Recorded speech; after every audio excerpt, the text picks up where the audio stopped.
Mardi dernier, le Parc des Princes vibrait comme rarement. Une soirée européenne folle, un spectacle total, une victoire renversante face au Bayern Munich et un Paris Saint-Germain porté par une ferveur exceptionnelle. Les supporters rêvaient déjà d'une nouvelle finale de Ligue des Champions. Mais en football, l'euphorie peut vite laisser place au doute. Et ce samedi soir, face à Lorient, le PSG a rappelé à tout le monde qu'aucun match n'est jamais gagné d'avance.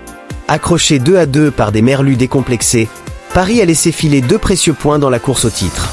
Un résultat sans conséquence immédiate puisque Lens n'a pas fait mieux, mais une prestation qui soulève plusieurs questions à seulement quelques jours du choc retour contre le Bayern Munich.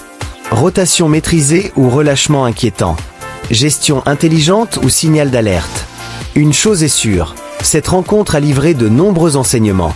Alors, faut-il s'inquiéter pour le PSG avant son déplacement en Allemagne? Ou au contraire y voir un simple accident de parcours dans une saison marathon? On décrypte ensemble ce match riche en enseignements. Dès le coup d'envoi, Luis Enrique avait clairement envoyé un message. La priorité, c'est Munich. Avec plusieurs cadres laissés au repos, notamment Ousmane Dembélé et Kvicha Kvaratskhelia sur le banc, ainsi que l'absence du gardien titulaire Matvei Safonov, l'entraîneur espagnol a choisi de ménager ses forces vives. Une décision logique à 4 jours d'une demi-finale retour de Ligue des Champions. Mais forcément, cette équipe remaniée devait trouver rapidement ses repères. Et pourtant, le PSG a démarré de la meilleure des manières. Dès la 6e minute, Désiré Doué, une nouvelle fois très inspiré, a fait parler sa technique et sa vivacité. Parti sur son côté gauche, il a débordé avant d'adresser un centre dangereux. Ibrahim Mbaye, opportuniste, a profité d'un léger cafouillage pour pousser le ballon au fond des filets. 1-0 pour Paris, départ idéal. À ce moment-là, on pouvait penser que la soirée serait tranquille pour les Parisiens. Mais Lorient n'était pas venu au parc pour faire de la figuration. Libérés de toute pression, les hommes d'Olivier Pantaloni ont joué avec audace, sans complexe, et surtout avec beaucoup d'intensité. 6 minutes plus tard seulement, la défense parisienne a montré un visage bien trop passif. Sur une simple touche rapidement jouée, les Lorientais ont trouvé de l'espace. Panos Katsuri a eu tout le temps d'ajuster son centre, et Pablo Paggi, oublié dans la surface, n'a eu qu'à conclure. Une égalisation qui a provoqué la colère immédiate de Luis Enrique sur son banc. Ce but encaissé illustre parfaitement le principal problème du PSG ce soir-là, le manque de concentration. Paris a semblé parfois déconnecté, comme si une partie de son esprit était déjà tournée vers Munich. Face à une équipe joueuse et relâchée comme Lorient, cela ne pardonne pas. Pour autant, le PSG n'a pas sombré. Bien au contraire. Les Parisiens ont progressivement repris la maîtrise du ballon. Bradley Barcola a multiplié les accélérations, Désiré Doué a continué à semer le danger, et Lee Kang-in a tenté d'organiser le jeu entre les lignes. Les occasions se sont alors enchaînées. Lucas Hernandez a trouvé la barre sur une tête puissante. Seny Mayulu a vu sa tentative repoussée avec autorité par Yvon Vogo. Lee Kang-in, lui aussi, s'est heurté à un gardien lorientais particulièrement inspiré. Le portier suisse a réalisé une prestation de très haut niveau, maintenant son équipe dans le match à plusieurs reprises. Malgré cette domination, Paris est rentré au vestiaire sur ce score de parité. Une première période frustrante, tant les occasions avaient été nombreuses. Au retour des vestiaires, le scénario est resté similaire. Paris a confisqué le ballon, installé son jeu, cherché les décalages. Lorient, discipliné, attendait son moment. Luis Enrique a alors décidé d'apporter du sang neuf. Et l'entrée de Warren Zaïre-Emery a immédiatement changé le rythme. À peine entré en jeu, le jeune milieu parisien a fait parler sa qualité. Sur son premier ballon, il a décoché une frappe limpide de l'extérieur de la surface. Une tentative précise, rasante, qui a trompé Mvogo. Le parc pouvait exulter. Paris reprenait l'avantage à la 62e minute. Ce but avait tout du déclic. On pensait alors que le PSG allait enfin prendre le large. Mais cette saison, Paris a parfois cette tendance à relancer ses adversaires. Et cette fois encore, une erreur individuelle a coûté cher. À la 78e minute, sur une passe en retrait mal assurée du jeune Pierre Moungang, tout juste lancé dans le grand bain, Aiguin Tozin a flairé le bon coup. L'attaquant lorientais a fait parler sa vitesse, sa puissance et sa lucidité.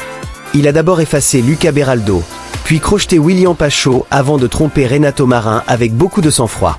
Un but magnifique, mais surtout révélateur des fragilités défensives parisiennes lorsque l'intensité baisse. Pour Renato Marin, cette première titularisation dans les cages parisiennes restera contrastée. Le jeune gardien de 19 ans n'a pas grand-chose à se reprocher sur les 2 buts encaissés.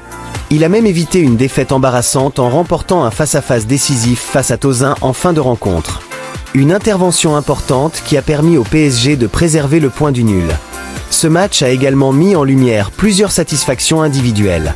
Désiré Doué confirme match après match qu'il est bien plus qu'un simple espoir. Sa capacité à éliminer, à créer du danger et à faire des différences dans les petits espaces en fait déjà un élément majeur de la rotation parisienne. Warren Zaïre-Emery, de son côté, a une nouvelle fois démontré toute son importance. Son entrée a apporté de l'énergie, de la verticalité et un but. Sa polyvalence sera précieuse face au Bayern, surtout s'il doit évoluer dans un rôle plus défensif. En revanche, certaines inquiétudes subsistent. Défensivement, Paris a affiché des signes de fébrilité inhabituels. William Pacho, pourtant solide ces dernières semaines, a souffert face aux accélérations de Tozin. Lucas Beraldo a également connu quelques difficultés dans les duels. Mais au-delà des individualités, c'est surtout le manque de rigueur collective qui interpelle. À ce niveau de compétition, chaque erreur se paie cash. Et face au Bayern Munich, le moindre relâchement pourrait être fatal. Luis Enrique ne s'y est d'ailleurs pas trompé. Après la rencontre, l'entraîneur espagnol a regretté le manque d'efficacité de son équipe, tout en reconnaissant que ce nul relançait légèrement la course au titre. Même si Lens n'en a pas profité, Paris aurait aimé sécuriser un peu plus sa position en tête du championnat. Cependant, il serait excessif de tirer des conclusions trop alarmistes de ce match. Le contexte était particulier. Entre la gestion des temps de jeu, la fatigue accumulée et l'immense rendez-vous européen qui approche, cette contre-performance s'explique en grande partie. Le plus important pour Paris reste ailleurs. Tout se jouera à Munich. C'est là que le PSG devra montrer son vrai visage. Celui d'une équipe capable de battre les plus grands, de résister à la pression, et de se hisser parmi l'élite européenne. Cette rencontre face à Lorient agit finalement comme un rappel utile. En football, le talent seul ne suffit pas. Il faut de la concentration, de la discipline et une intensité constante. Des ingrédients indispensables pour espérer renverser le Bayern sur son terrain. Pour Lorient, en revanche, ce nul a des allures de victoire. Les Merlus ont livré une prestation pleine de caractère, de maîtrise et d'ambition. Pablo Paggi a encore montré son sens du but, tandis qu'Eguin Tozin a été un poison permanent dès son entrée. Olivier Pantaloni peut être fier de la personnalité affichée par son équipe. Quant au PSG, l'essentiel est désormais de récupérer, corriger les erreurs observées et se projeter pleinement vers ce rendez-vous européen capital. Car mercredi, il n'y aura pas de seconde chance. Le Parc a vu une équipe parisienne talentueuse mais imparfaite. Une équipe capable du meilleur, comme contre le Bayern à l'aller, mais aussi de quelques absences, comme face à Lorient. C'est toute la complexité de ce PSG version Luis Enrique.